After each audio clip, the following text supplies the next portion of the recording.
Vaccine for you right now, new at 6. Some in Waterbury are having trouble getting their second dose when their appointments were set up with a different provider from their first dose.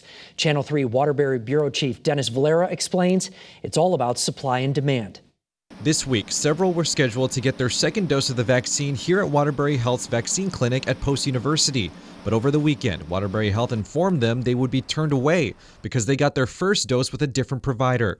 One of the two women who contacted Eyewitness News about this talked with me on the phone. She helped schedule both of her grandmother's vaccine appointments. The first was at St. Mary's. She didn't want to use her name. I can't imagine if my grandmother is trying to figure this out for herself, or especially if she showed up to get her second dose at Waterbury and they said, no, you have to, go back to where you got your first one. She scheduled both appointments through VAMS and says if there's a rule like this, it should be more apparent. It's not like it only locks you into, you can only schedule a second dose at that same facility. You have the opportunity to schedule it at any number of sites. Waterbury Health says this happened because of a state guideline where each vaccine facility is allotted enough second doses to cover all first doses given. In a statement, they say they successfully petitioned the state to get more vaccines this week to cover patients who got their first dose with a different provider.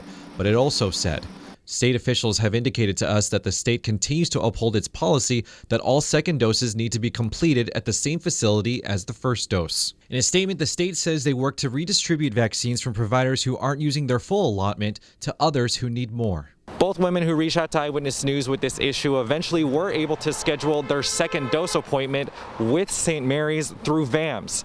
Now, anyone who runs into this issue in the future is encouraged to call the state's COVID-19 vaccine hotline. Here in Waterbury, Dennis Valera, Channel 3 Eyewitness News.